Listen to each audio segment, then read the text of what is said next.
less than 2 months away from the Hall of Fame game. It's mandatory minicamp time here at the Star. Let's talk position battles next on the Blitz.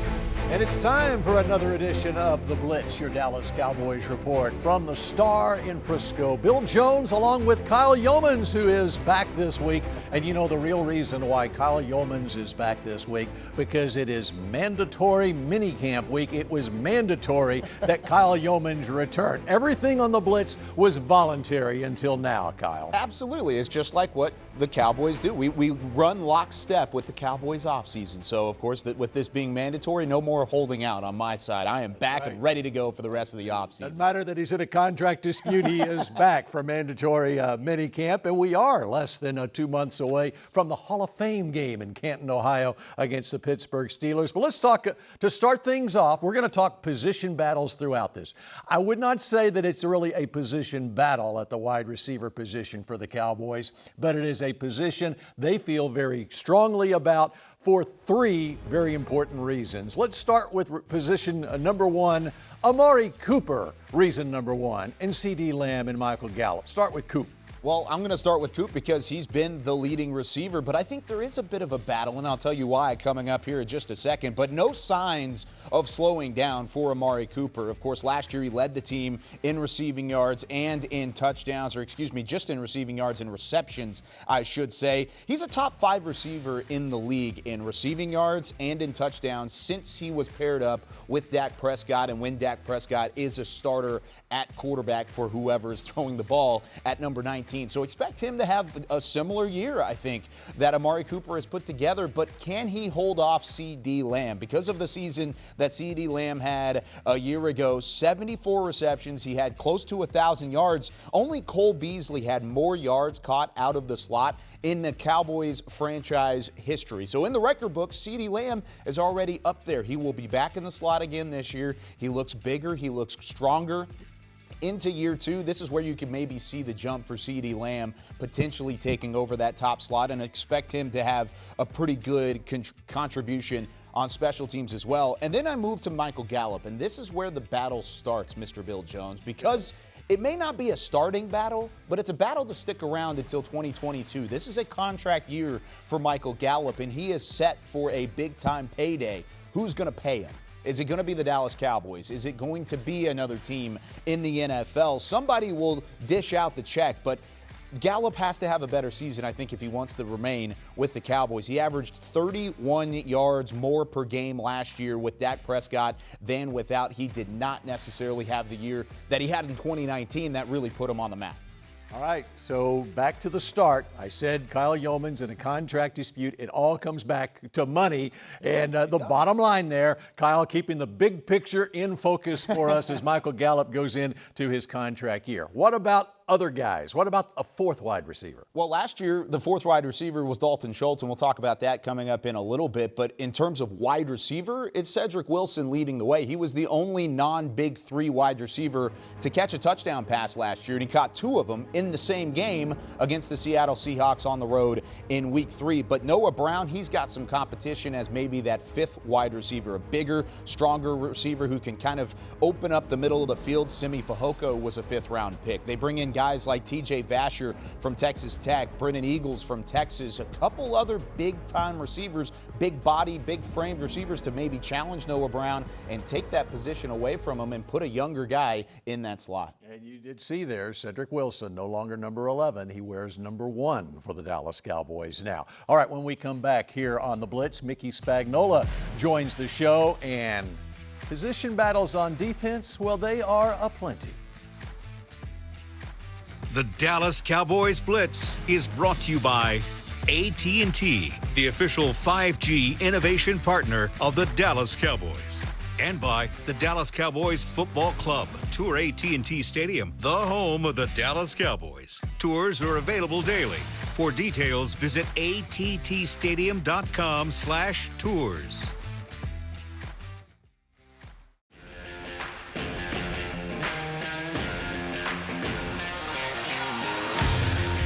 This segment is brought to you by AT&T, the official 5G innovation partner of the Dallas Cowboys.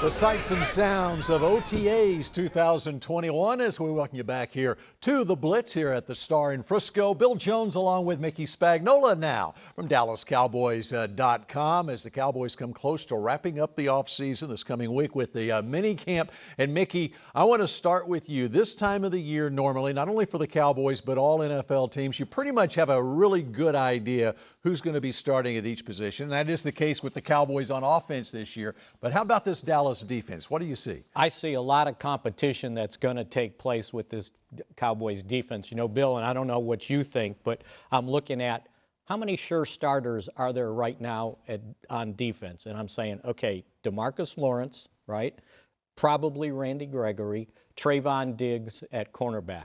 After that, I think it's wide open, and I think that's why these OTAs, next week's mini camp, and when we get to training camp, the competition's going to be at a high level. And we can start in the secondary at the cornerback position I just pointed out. Okay, you got Trayvon Diggs, probably going to be a starter there. But on the other side, you know, I think, Bill, there was an assumption that second-round pick Kelvin Joseph was just going to come in and be a walk-in starter. Well, maybe not so fast, because I'm thinking Anthony Brown might have something to say about it. A veteran that has started at corner for the Cowboys, had some injuries last year, but don't write him off. So I think watch out for the competition there, and don't go to sleep on third-round pick Nahshon Wright. Every time I watch 6'4" guy. Every time I watch a practice, Bill, he's around the football, and he's getting interceptions. So we'll see where that one goes. Jordan Lewis is probably in the nickel, but I think there's going to be some competition there. Even at safety, you know, they've started off with DeMonte KZ and Jaron Kearse at safety. Well, let's see what happens, because, you know, you never know if Keanu Neal gets moved back there. Donovan Wilson might have something to say about it at safety. So we'll keep an eye on the secondary. All right, I want to take you to linebacker, though. I'm most intrigued about what's going to happen at linebacker, because you've got a lot invested in several of those players, a couple of first-round draft picks, including Micah Parsons, Leighton Vander Esch, Jalen Smith's big contract, and there's not enough snaps to go around when you consider how often any team is in the nickel. And throw in Jabril Cox, their fourth-round pick. And if Keanu Neal is playing linebacker. Keanu Neal, right, if he's going to play linebacker. So I think they've got a lot of combinations there. So the good thing is, to me, nothing's set in stone. I think the competition there is going to be great for this defense. And let me give you an example. So they're in OTAs on Thursday, and you got Leighton Vander Esch, who I would imagine he's their best linebacker, right, to me, from a talent standpoint. He's got to stay healthy. Here he is diving for an interception in OTAs, and he lands on the football and knocks the wind out of himself, right? When's the last time you've had the wind knocked out of you? All right, I got 15 seconds. Okay. For you to tell me who the starting tackles are going to be. I have no idea, because I'll tell you what, there's about 5 or 6 guys there. They've added guys like Carlos Watkins, Brett Urban, drafted Quinton Bohanna, Osa Odigizua, and then you got Neville Gallimore and Tristan Hill. So, yeah, competition. Guys better not They better stay healthy, number one, and they better not have a bad practice. It's going to be a very interesting training camp. Mickey, we appreciate it. And the Blitz continues in just a moment. What about the tight end position? How about Dalton Schultz? This segment was brought to you by AT&T, the official 5G innovation partner of the Dallas Cowboys.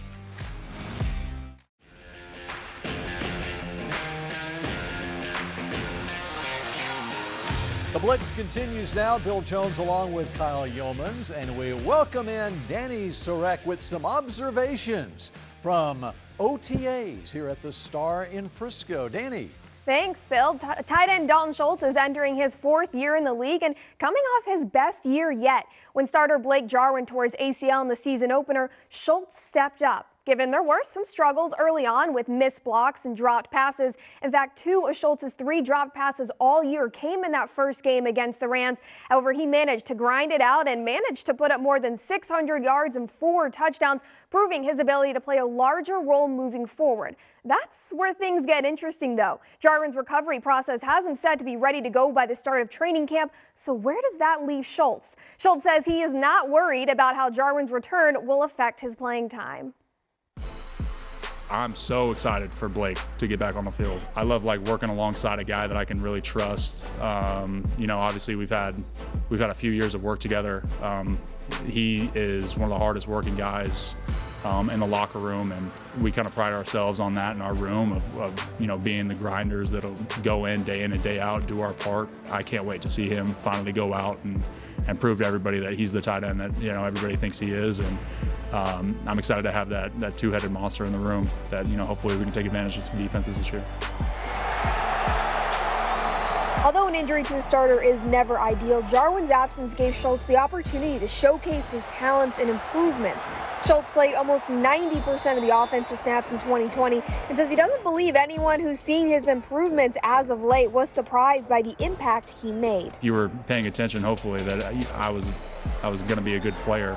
I was consistently improving, and I finally got those opportunities that I needed to prove to everybody else that was watching as well. But when you look at a day-to-day, it's I wasn't popping up on game days all the time, but I was improving consistently and practice to practice, and I'm focusing on continuing to do that. I think that's the most important thing. I had a lot of confidence going into last year before any of those catches in those games happened. So if anything, I just think it kind of springboarded, my confidence in myself, and continued to lead me to focus even more on my techniques and hone in on that work with Dak and getting the little nuances down in certain coverages and different routes. It opened the door to a whole new level of preparation. I'm excited to continue to go forth in my preparation this year.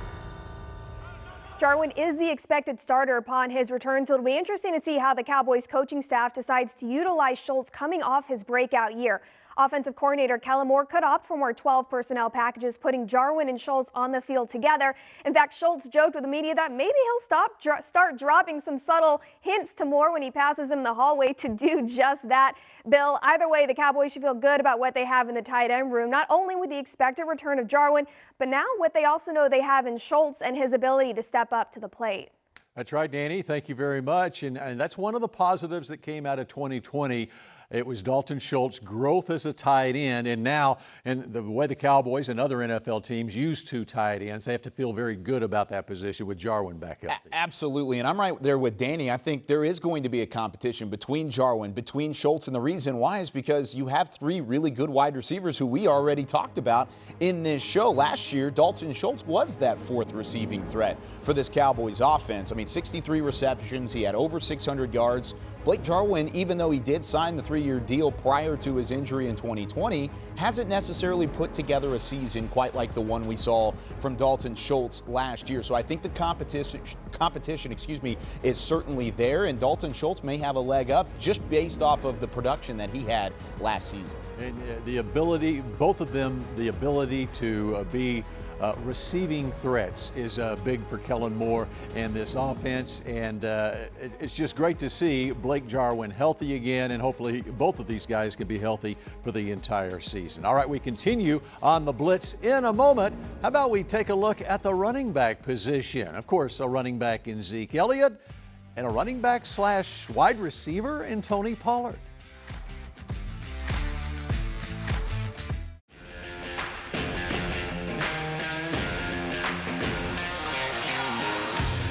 Welcome back to the Blitz. Bill Jones with Kyle Youmans. Yes, it is a mini camp week here at the Star in Frisco, and at the end of this week, Cowboys wrap things up for the off-season. Rookies stick around a little bit longer, but training camp not that far away. Let's turn our attention back to the offense and to the running back position. How does Ezekiel Elliott look to you out there as we look at the numbers for Zeke and Tony Pollard? I think he looks fresh. He looks very slim. This isn't Cabo Zeke for any stretch of the imagination. He is on a revenge tour, I think, after his first non-1,000-yard rushing season since he entered the league back in 2016. If he's still an elite back, he's going to have to prove it because of the fumbles he had last year. 6 fumbles compared to Tony Pollard with 0.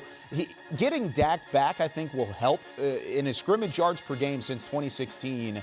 With Dak, he's averaging over 107 yards per game. Without him, right even at 78. So almost 30 yards better with Dak in the fray, which is one of the reasons why you have the investment in Dak Prescott, because that investment should return some on 21 in the backfield as well. And the other guys back into the fray on the offensive line: Tyron Smith at left tackle, Lyle Collins at right tackle, and Zach Martin at right guard. And the Cowboys feel good about where Zeke is. How about as far as Tony Pollard is concerned? Because Pollard is a guy, obviously, with his yards per carry. He has been up there among the league leaders if he had more snaps, and the Cowboys are trying to be creative in creating more opportunities for him. And we saw this, I think, toward the end of last year, seeing some of those 2 tailback sets, and maybe they'll motion one out wide. Most often, that's probably going to be Tony Pollard. And Mike McCarthy even said this week during OTAs that Tony Pollard is going to get some snaps in the slot, and we saw some snaps in the slot. I think overall, he is one of those guys that his versatility is going to be the positive side of his game. If he's going to go in and be a receiver like he was coming out of Memphis, I think that adds that extra element that helps Kellen Moore kind of open things up from a creativity standpoint, and maybe even open things up for Ezekiel Elliott. And the other thing to consider about the running game in general, especially Zeke's numbers, is the Cowboys played from behind so often in 2020. They weren't in a position to put a game away by running the football, and that's one of the big reasons Ezekiel Elliott did not have a 1,000-yard season. Yeah, if you're a tailback-heavy team or a run-heavy team, you want to be playing with the lead early on, or at least within striking distance. And there were so many times in this past year where the Cowboys either had a fumble with Ezekiel Elliott and it set their defense up in a short field in a really tough situation, or the defense just let up the big play. And we saw that time and time again. If the Cowboys are going to have more success running the ball, it's going to also have to lean on that defense a little bit as well. All right, when we continue here on the Blitz, we're going to take a look ahead to training camp 2021, and it could feature somehow, some way, Sean McVay and the Rams.